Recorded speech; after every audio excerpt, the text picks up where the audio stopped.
Don't look so nervous, Lebo. It's not going to be that bad. But tell me, why are you here? Because I want to get fit, I want to be strong, I want to start functioning at my optimum level, and I know that I haven't been there for a very long time. I want to change my relationship with my body and change my relationship with exercise. That's a good enough reason to be here. But what are those barriers and obstacles that have prevented you from achieving this? Not prioritizing self-care. The things that have been the most important for my health, mental, spiritual, physical, are things that over the years, as my life has gotten busier, as my career has gotten busier, are the things that I've neglected. And now with my son, he's going to be 3 in December. In the last year, I guess since he's become a little bit more independent, and since I've had some time to think about myself, come back to myself, I've realized that I've got to prioritize these things that are important to me, because I've got to teach him how to prioritize what's important to him. And if I don't do it, I'm not going to be around to see him grow up. That's what scares me.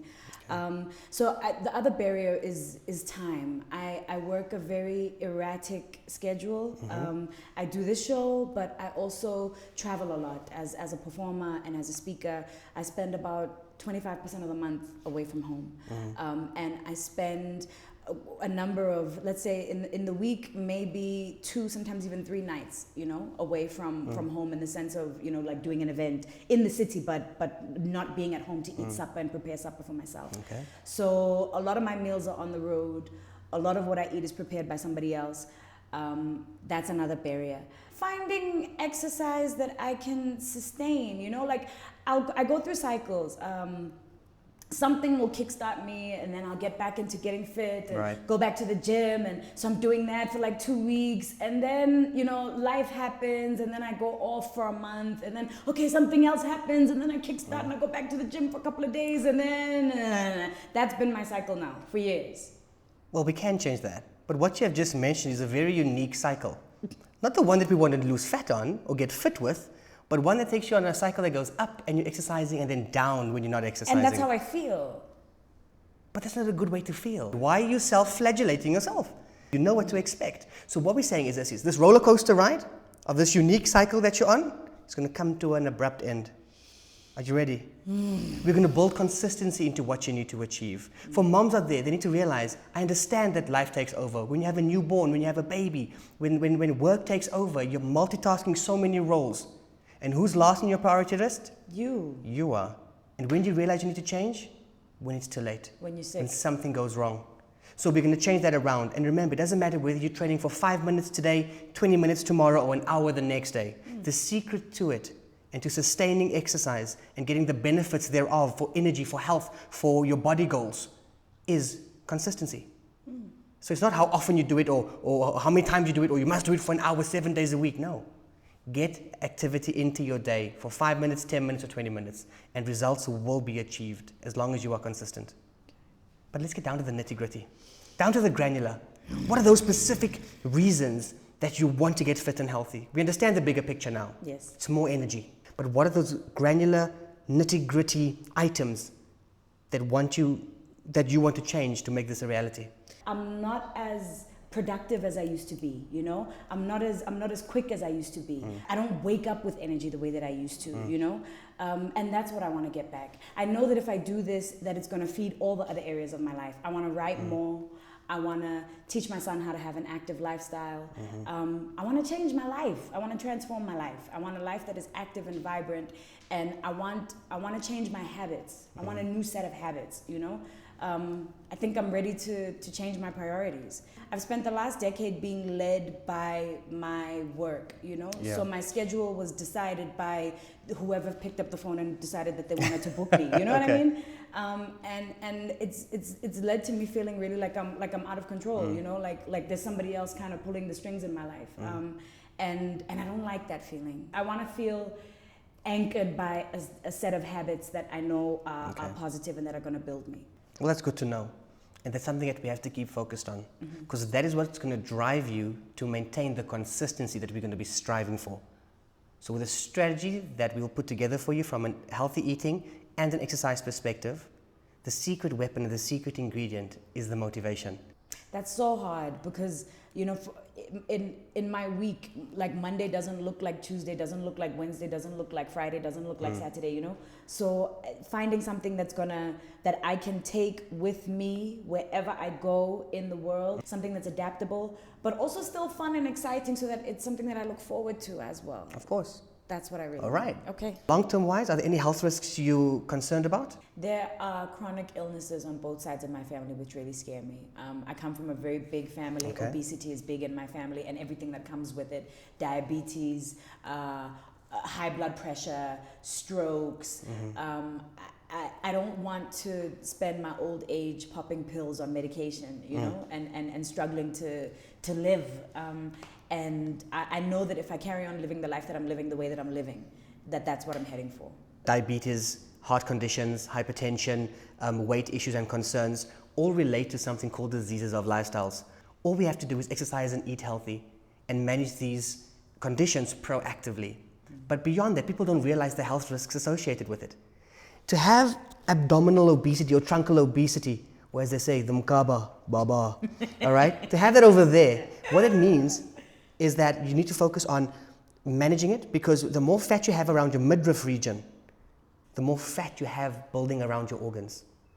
And that then eventually needs its own blood supply, food supply, mattress, bed, and ultimately toilet. So it becomes an organ on its own. And it places your organs that you need to survive and to live under so much stress.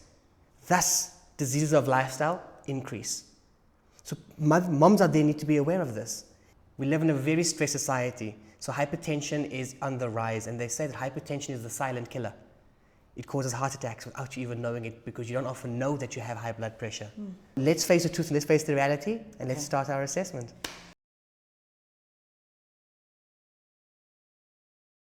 We're going to start off with our blood test first. So we'll be testing your glucose. We're using glucose strips, and of course with your cholesterol strips. And ultimately, we're using a glucometer. This is a machine that measures the little bit of blood and checks what the number is and the value is of your glucose and your cholesterol in your blood. We're going to do a finger pin prick. Oh, easy peasy. All right, it's measuring. Hold it over there. Okay. And we're going to get our glucose results in 6 seconds. Now, the cholesterol measurements take a bit longer. Okay. All right, 5.8. What does that mean? It means you're on the upper end of where we need to be concerned of, but you're not overly concerning. Now it's time for the cholesterol test. Let's see how it There holds she up. goes. We also want to check your heart health. So it's time to check out your blood pressure. Okay, and let's go.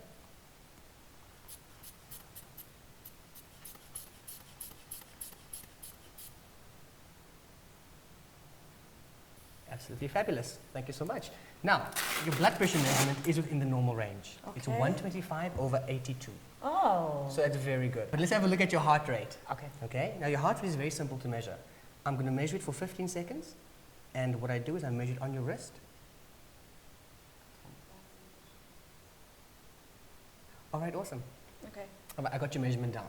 Yeah? Okay, you're sitting at about 78 beats per minute. Which is?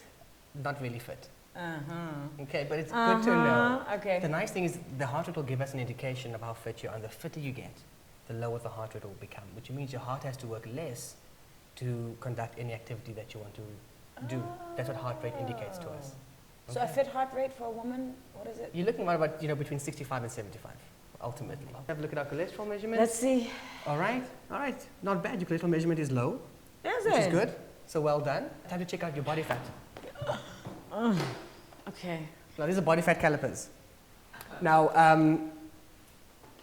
don't be afraid of the body fat calipers, but what we're going to do is we're going to measure certain areas on the body, all right? So you just relax. Relax the shoulder as well. And I'm going to be squeezing, pinching, and measuring exactly how much we have. Gosh, you're even taking the back fat. We have to. That's horrible. All right, Lebo, don't breathe in. Hold it there. Okay. Are you going to do my We're mkaba? going to measure the mkaba. We have to do it. We have to know where we're at, because the next time we measure, you'll see the improvement and you'll feel the changes. And we're going to measure how much body fat we have on the thigh.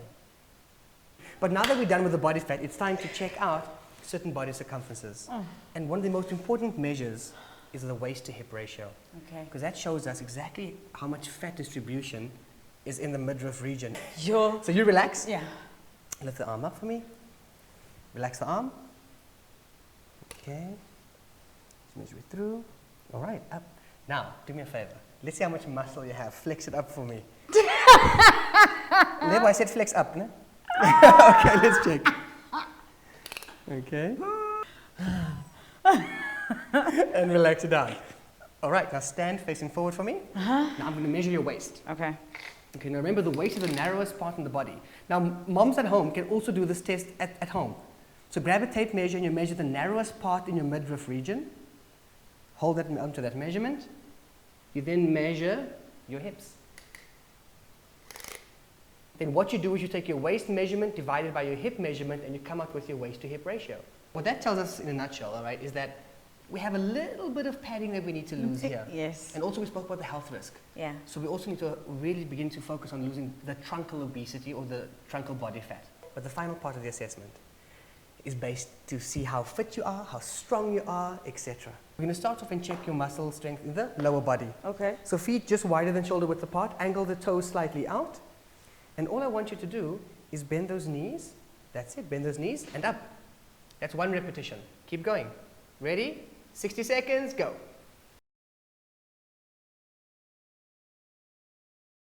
Now level. Time for the push-ups onto your tummy. Oh.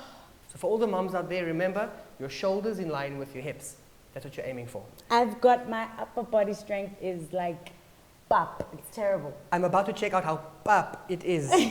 Okay, are you ready? Now, from that position, my fist will be there. I want your chin to touch my fist. And you got 60 seconds. Are you ready? Okay. Go. Yes. Yeah. That's it. That's it, relax. You're not that pup, ne? Time for the final test. The abdominal strength test. The Mkaba. Mkaba. Mind over Mkaba. Mind over Mkaba. How strong is the Mkaba? Or the Mkaba over the mind? All right, your technique is as follows. Yes. Put your hand behind your head because then you'll tend to drop your chin down to your chest and put your neck under strain. Okay. Keep your fingers just under your fingertips, under your earlobes. I'm going to support your feet and point the elbows forward, and all I want you to do is let the elbows come up to the thigh. Are you ready? Okay, okay. You have a minute. Up to the thigh. And go. Oh, lebo. All right, and stop. With the assessment today, you've done very well. Some measurements were really good. When we look at the glucose measurement, the cholesterol measurement, I'm happy with. We look at certain body fat areas, we know what we want to focus on to lose some certain centimeters. We also looked at your heart health, which I'm very happy with. The heart is strong, your heart rate is good, your blood pressure is in the normal range, I'm happy with. Okay. But we've identified certain areas we want to focus on. So I sit here and end our assessment today and tell you Yes. and commit to you that I'm committed on this journey with you. Side by side. It's not going to be easy. It's not an easy journey. And to the moms out there, they need to realize it's not an easy journey. But build a support structure around you, get a support network around you, and you can join them and they can join you and motivate each other. Let's do this. Let's do this. I'm in. Let's do this. Welcome back to Great Expectations. We're in the kitchen now, and with me is dietitian Laura De Santana, and she's brought a colorful, beautiful, wide array of food that is enough for any busy mom to fulfill her nutritional requirements and stay full, because this is a lot of food. Definitely. Okay, can you take me through it? All right, so Level, basically you can see that I've got 6 meals here. Typically, yes, the portion sizes are looking a bit big. Yeah. But basically it's really to show you that you can eat more of certain foods than other foods. I like the fact that they look big. I like the fact that there's a lot of food here, because it makes me feel like I'm not deprived. Exactly. Yeah. I think that's one of the main things, is that typically people think a diet means restriction, and Yes. it's not really. It's Yes. choosing the right foods in the right amounts. Okay, so let's start Alright. with breakfast. Okay, so basically for breakfast, we typically want a low GI meal to sustain our energy levels throughout the day. So oats, your cooked oats, not necessarily your instant oats, your is your low GI meal. Okay. What I've also got in there is some apple, just some tinned apple. You don't really want the tinned apple full of syrup or anything like that. Just your plain tinned apple in water. Okay. All right. I put some cinnamon on there as well. That just helps with regulating our glucose levels. So basically a low GI meal with cinnamon to help regulate your glucose levels, which are great for that sustained energy. Why is low GI so important? We hear that a lot. Yes. Well, low GI, basically GI is basically a tool that's used to measure the speed that the sugar that you eat from your food that you get basically goes into your blood. So a high GI food is going to release sugar into your blood very, really quickly. So like which means- a candy bar or Exactly. fat cakes or Exactly. pasta with lots of cream. Or Definitely. So Okay. any refined product, for example, refined white bread, Yes. anything like that's really going to shoot your blood sugar levels up really quickly. You might feel great, and that's great if you're just about to run a race. Yes. But basically, you're going to need sustained energy, because what's going to happen after a high GI food is you're going to get that energy burst for about half an hour, And and then afterwards, crash, exactly. yeah. And then you're actually going to want to eat more food. So how often should we be eating? We started with breakfast. That's what we eat first. Yes, definitely. And then a couple of hours later we have We have also a low-fat yogurt. So this is a low-fat plain yogurt with some berries in it. Now, berries are very high in antioxidants as well. Okay. So your vitamin C, for example.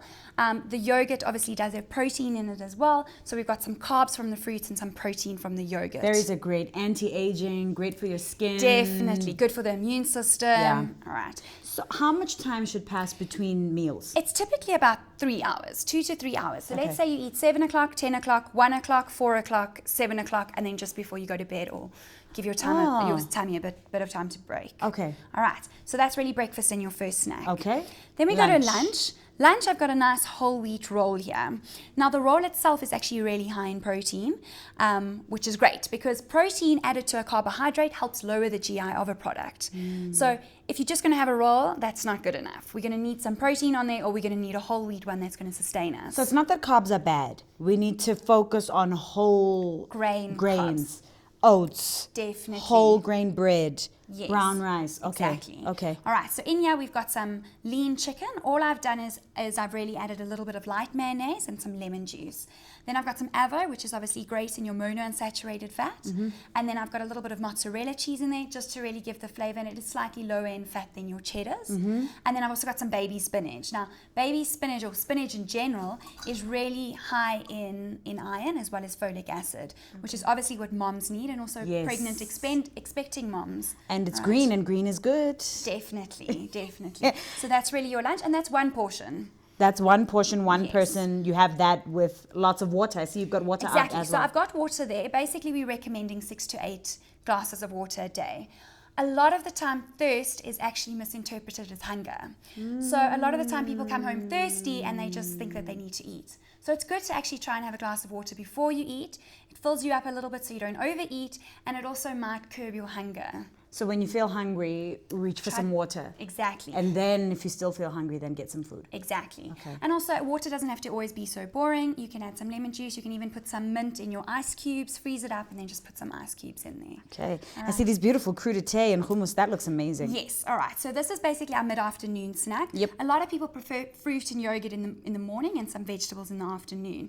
So these vegetables over here are sort of free foods. You can eat a lot of them. So half a cup of these vegetables only gives you 5 grams of carbs. So that really is a little amount of carbs. Yes. And that will fill you up. Definitely. It's got the fiber that you need for the day, gets your tummy moving. So this is exactly what you'll want.